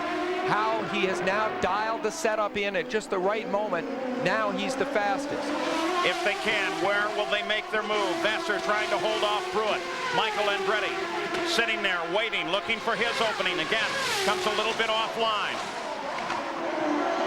Robbie Gordon making the final set of turns now. And Scott Pruitt climbing right on the back end of Vassar. Michael Andretti closing on Pruitt. If the pressure doesn't get to them, they just won't make any mistakes. A final shot down Sunset. Oh, Michael sliding out. Here he comes. No, looking, no. Again, he took a look, decided on the same line in through the corner. Here comes Robbie Gordon. Checkered flag lies just ahead. Will anybody else make a move? They make that final bend, and the checkered flag for Robbie Gordon. Vassar is 2nd, Pruitt is 3rd, Michael Andretti is 4th. Al Unser Jr. comes across in 5th, and Adrian Fernandez finishes in 6th, 1st through 6th, right through the order. And now Robbie Gordon has managed to split his wins. 1 on an oval, 1 on a road course. I told you he'd be a guy to watch. Walker Racing, boy, they're happy with that one. I don't think Ganassi is really unhappy with that 2nd place. What a great run for Jimmy. How about Adrian Fernandez? He really did a good job today. Kept his nose out of trouble, and it was competitive, worked it hard. Boy, they all did. What a tremendous run. Jack Arute. Well, Derek Walker accepting the congratulations of your entire crew. Well, how close was the call on the fuel, Derek? Well, it was damn close. We were right on the limit, and that's what a good team does. We did the calculations, and it worked out perfect. Now, early on in the race, the car dropped off. What was Robbie telling you? He was pushing real bad, and we did some adjustments in the stop, but it wasn't quite fast enough, so it was really a fuel run at the end, and he did the best he could. Well, let's go to victory lane. Thanks. So as Derek Walker heads off to celebrate, to join his driver, Robbie Gordon, who has scored the 3rd win for Walker Racing, and Robbie Gordon's 2nd. First pole-to-pole win since Tracy at Laguna Seca last year. We'll be back and talk with the competitors and our winner, Robbie Gordon. Robbie Gordon has taken the ITT Automotive Detroit Grand Prix with Jack Arud. Well, Robbie Gordon getting the congratulations of his crew. Robbie, tell us, though, what was wrong with the car to begin with? Your car owner, Derek Walker, said it had a real bad push. Well, the deal was Goodyear had an option tire, which was a little harder, and we knew about 10 laps in the race we were going to be big trouble, and that's exactly what we were in. I mean, they were going by me like I was standing still, and you know, I just got to give credit to Derek and the whole crew. These guys just did a great job, including Ron, the guy that did the fuel. I mean, he just did a number on it today. Let's talk about the fuel for a second. You knew it was going to be close. They kept talking back and forth, go to 98%, go back to 96%. You really got to put a lot of trust in that crew. Maybe even a little lower than that. You know, these guys were just great. You know, we were running on fumes at the end, but they made the call. It's twice this year that we've won races by fuel mileage, and you know, the whole crew. Derek made a great call on saying pit at that one accident. It put us in front of the guys, and we just held it there. You know, Jimmy was catching me a little bit, but we just kept enough cushion between us to stay on our tires. Now, Jack Villeneuve did not have a great day. Questionable whether he even finished in the top 10. You said at Milwaukee after the race that you were going for the points championship this year. How do you feel about it now? We're ecstatic. You know, I don't know if we led the most laps or not, but if we did, that's another point. You know, we qualified on the pole, that's a point, and then the 20 for the win. So we should be real close to Jock right now in the championship. It's going to be great. Well, it's also the first time, Paul, that a winner has started on the pole and gone to victory lane since Paul Tracy did it all the way back at the last race last year in Laguna Seca. Let's check in with the second place finisher in Lynn St. James. Okay, we're here with a very jubilant crew, I'll tell you. Jimmy Vasser, you know, I think it was racing at its best. And, you know, you're fit, you don't look tired, but you gave it everything you had. Yeah, you know, it was all I could do to just stay with Robbie or try to catch up to him a little bit once in a while if he pulled out. So, you know, making a pass or something like that would have been on this track very, very difficult. So I just tried to do everything the same lap when I noticed that Pruitt couldn't overtake me and I could stay where I was and maybe just perhaps wait for Robbie to make a mistake, and he didn't. But we're real happy to finish second with the Target STP car. I think this is your highest finish in IndyCar racing. It was really perfection. It seemed flawless to me for the top probably 8 or 10 cars. Well, yeah, the team did a great job on the car. You know, the Chip Ganassi Target team worked really hard all season long. We've had a good race car. We just unfortunately had some mechanical failures on a few races where we should have been in the same position, I think, and it just feels good to finish. Well, now we've got a coach here, and we got who's also an owner who I think gets a happy birthday. Oh, yeah, this is a great birthday present, I'll tell you. It's not a better way to do it than to see him up there. Racing at its best, huh?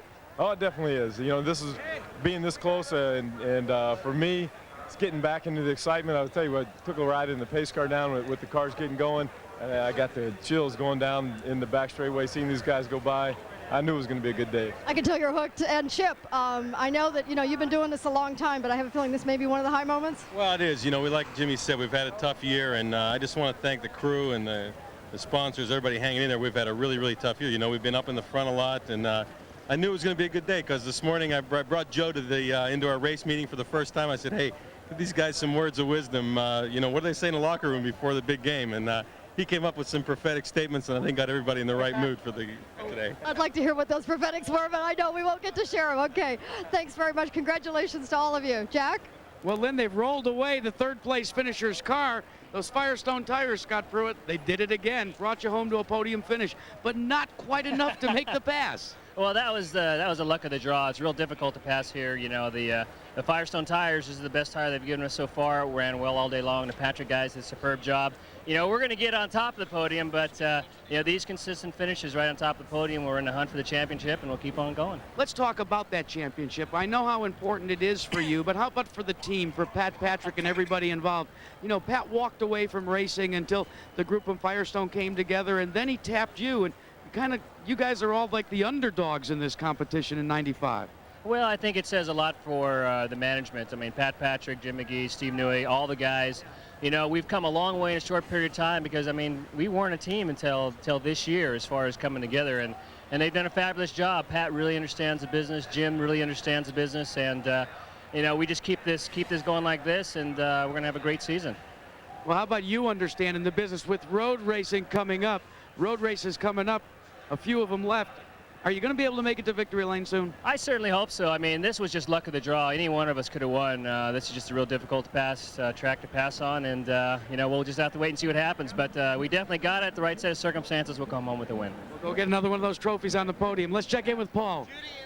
Well, congratulations to the top three. IndyCar announced their 96 schedule today, adding Rio de Janeiro, Brazil. Now, 2 TBA dates. They're trying to work out the exact transportation for those two, but they're going to fall apparently between March 3rd and April 14th.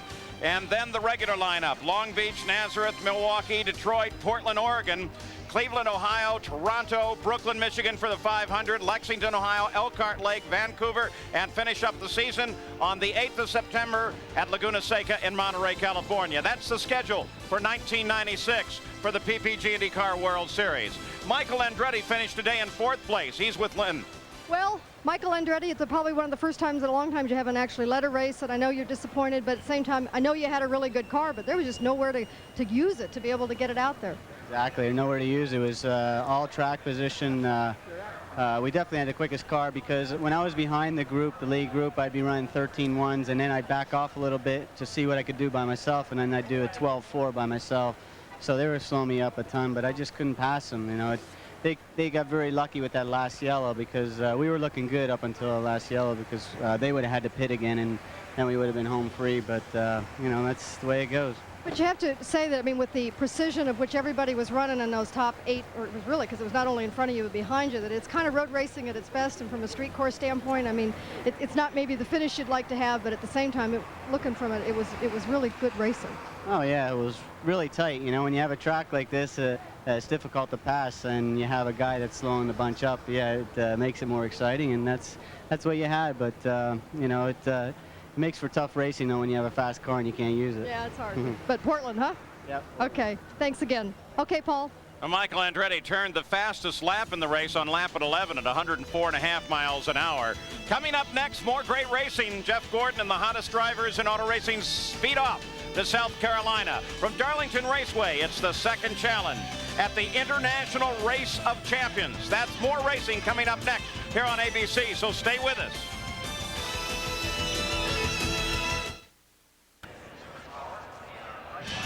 Back with the final results of the ITT Automotive Detroit Grand Prix. Robbie Gordon, great finish, wrapped up all the points. Pole, most laps led, and the win. Jimmy Vasser, that's his best career finish. 6 races in a row now that Teo Fabi has finished in the points, and Scott Pruitt's been in the points 7 out of 8 races. As you take a look at the unofficial results, not anticipating any protests here today. A lot of cars, though, very expensive race. 9 different cars involved in contact with one another or the wall. So there's your official results. Let's go now back to the pit once again, and Lynn St. James. Okay, well, we're with Jacques Villeneuve, who's a disappointed but a finisher. Jacques, you didn't have the best car out there today, so you had a lot more work to do probably because of it. Well, we thought it was okay after the warm-up. We had very old tires and they didn't go off, and the lap times were fast. But once we got in the race, after a few laps on the first set of tires, the rear just got very loose. Then on the first pit stop, I went in the pits wide because Pruitt's got his hose very wide, and I didn't want to run over it, so we couldn't fuel, and we didn't get any fuel in the first pit stop and lost some time there. And afterwards, during the race, some reason the front tires grained and we lost the front end. So the whole race was a lot of work. A lot, too much work, but at least you got to finish. Thanks. Congratulations, Steve. Yeah. Okay, Jack.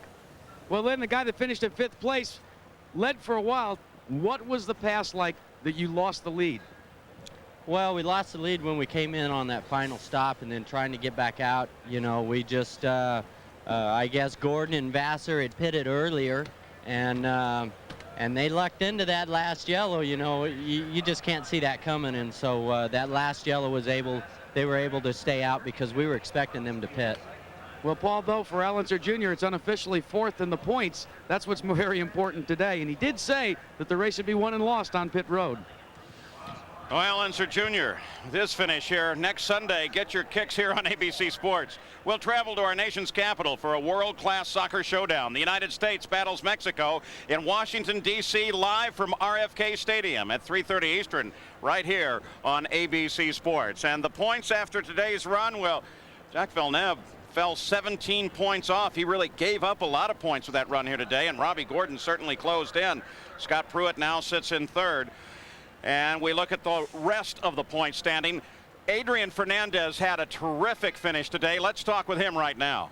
Well, Adrian, it looks as if you didn't go 200 miles. You're really refreshed, but running in the middle of that pack, you closed it up.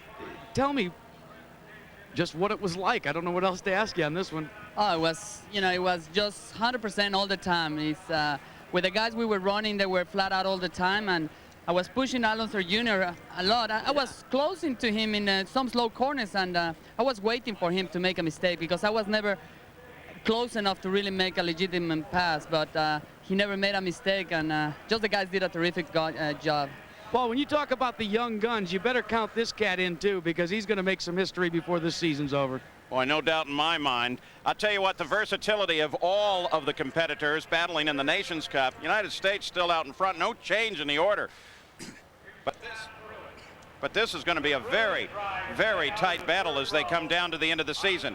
Manufacturers battle. Ford Cosworth pulled a little bit ahead of Mercedes-Benz. Honda staying in there. Of course, Honda, we're only talking in today's race just 2 different cars, and one of those involved in a crash. So now the crowd here at Detroit is ready to head home, and Sam, we've seen a terrific day. And an interesting thing happened too. Miami was won by Villeneuve, Australia by Tracy, Phoenix, Gordon, Gott, Long Beach, Unser, and now this cycle is starting to repeat itself with Indy won by Villeneuve, Milwaukee by Tracy, and Detroit now by Gordon. So I guess it means that we're going to see Unser winning at Vancouver in a couple of weeks. And Bobby, now as we head to the road races, it's still going to be some great racing. Well, I don't think we've ever seen anything any closer than what we've seen today. They cited an awful lot by what was outside the groove, but a good one.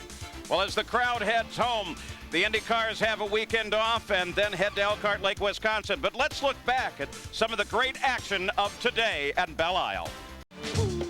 The Indy cars are in Detroit, Motown, the Motor City, the home of the assembly line, birthplace of the automobile. But boy, how things have changed. Walks down there, tell me, say, give yourself a chance, son, don't let life pass you by. But the world of reality is a rat race where only the strongest survive. It's a dog-eat-dog world, and that ain't no lie. Ain't no lie. It ain't even safe no more to walk the streets at night.